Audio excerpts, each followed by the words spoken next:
ala thir tu te in zawa in chi bai vek le hei kan share tho angin jail ro sang ale lai la ki chu USA lama chapchar kut mangin an chuk thla ania mi pui te an zik ti phur thi amin boruak an siam lian viau mai ni in a share ta YouTube lama te kan lo hmuwa USA lama YouTube channel nei then khatten YouTube lama te an ron da chuak ania te chuan in tunruma po hian in RS le lai la ki zai hi kan ron react vele dona hlute pa tuingau YouTube channel kal tlang hianin kan ron react chong vele doni a thei thein hlute pa YouTube channel hi an zai te thin khatte atam jok in mudu chuan in lova subscribe thenga ta chuan in entur tam tak om don ani engpon ni sela zai kan ngai thanga chumi ma kan soi tur poimo deuh mai chu hei USA lama kan mizo puite kan mizo u naute om hi an pulai thlom khop maya concert hian siam gun khop maya tin mizo zai thiam artist tha tak tak ten ko thachin na hemi chung changa hianin an zai laia pangparin pek tele enga mani ti sak thil ro pui tak tak an lo ti sak thina an choi moi thiamin an fak om thin khop mai USA lama mizo mi pui omte tin enton tur tam tak an oma concert na poni se smart tak tak in cheya chapchar ko tania tun tum mi hi chu hei mizo in chei dan dik tak in chei hloma concert chapchar kut lewa po concert pa ngaya po smart tak tak in cheya zailaya in po dor ang chi tele moi lo tak tak che dang chi kha an tingai me lo helai ko a hian in enton tur tam tak an nei omin kan ria ani ale poni selak zai kan ngai thla ang RS le lai laki an zai chu tuna poni se in clear ho pot mai tiang ai wa po sa ligan chuang US po sa ligan chuang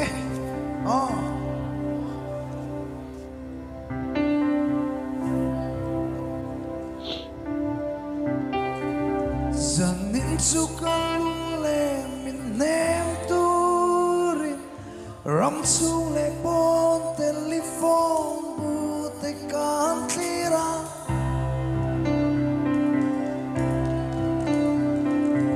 US unau te kanga zampui tlang tungo manipur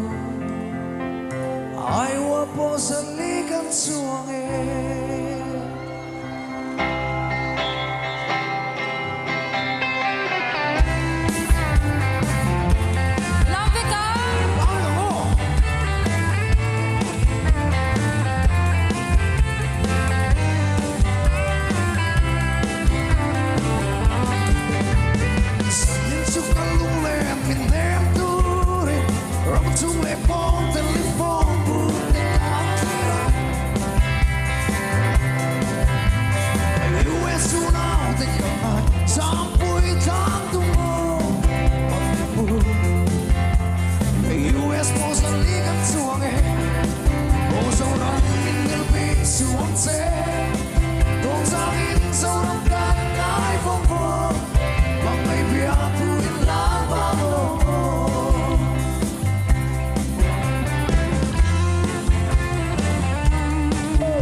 kalai te kha kan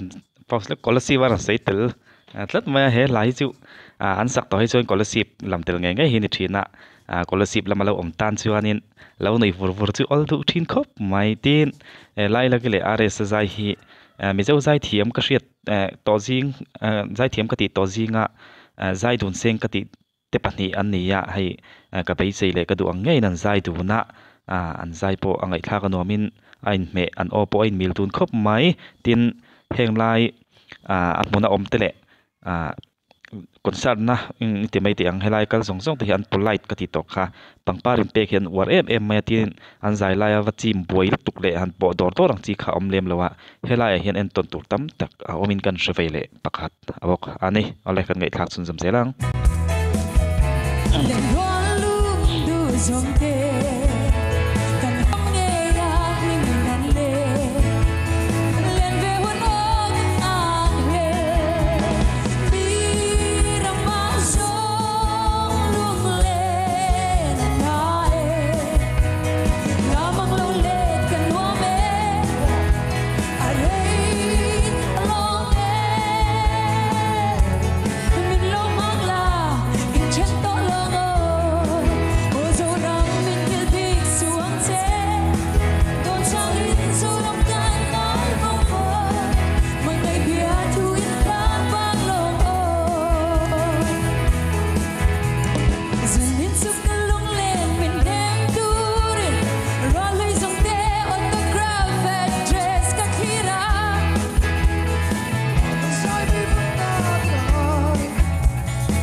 ole khati zong kha RS le lai le ki zai video an react thei chu ani tamai sila atam khop me an zai video hi hei USA lama anjuk kalna lama chapchar ko da zu mangania an zai tam tak mu tur oma YouTube channel thin khata USA lama soitong khanin YouTube channel nei ten ron ta chok na sa tun tuma big chon kan channel ko tlang chon hemi an zai zoram ngai hla an sakna chau hi ka ron react dona he la hi thu that ema wangle zoram ngai hla ani na angin hemi hla te chau hi ka ron react chong vele ani ti chuanin hei an zai tam tak te en duin om chuanin hlu te pa tuingo YouTube channel a khan en tur tam tak oma aron update ringa ni hianin concern na te kala ti khanin tharlam tak tak te aron ta chok thina inen du ni chu channel khain lo ba subscribe pangatin channel san te po om nola amar chan channel ming te kha ka shit vek lawa tuna karon react na YouTube channel chau hi ka shit awangin karon ta chok ani ya atam zok te en du ni chuanin lu le lo check kula in lo ve en thayanga an zai thiam dun khop mai RS le lai laki ani pani hi an zai thiam mimal tak po zai thiam ka ti ve ve te an niya RS po zai thiam khop mai lai laki po tin mi puin an lom veo ni ti chu hria ta hei kan muang hianin stage sa mi puin kal kho mania kan soi photo thin angin USA kan mi zo pui kan unau pui te om ta hian polite rem khop maya hemi chungcha hen ton tur tam tak oma pangpar in pek le puisa in pek hian war khop mai hi zai de tan po hianin man hla tur tak mai ania chuwang chuanin enton nalai tur ani in kan hria kan ti theilo ni pon hla saka te ngani polite takin kan lo zom puyanga an zai lai vain podor dor le vain nek pop ang chi kha amoi lo em maya an ni lam po hian an ti vak lawa helai hen enton tur tam tak omani concert na rui chunga kalta hi moi lo em maya concert ani wanga han review tak mai te kha thil moi lo tak mai ani tin concert zo nulama in hial enga mawanga in ti boy loi mai te kha thing em mai ni chuwang chuan in USA lama kan mi zo pui om te ramchang kang zo ka om ti taka an pulai ta en ton tlak takin an nunga ni ti kha khalai te kha poimo em maya kan ron sei chong vele mai ni chu ale kan channel te mi lo thlir sak thina wangle mi lo hut sak thina wangin in zawai chunga lom thu kan soi ni sela in zawai in mang thale vek pot mai ule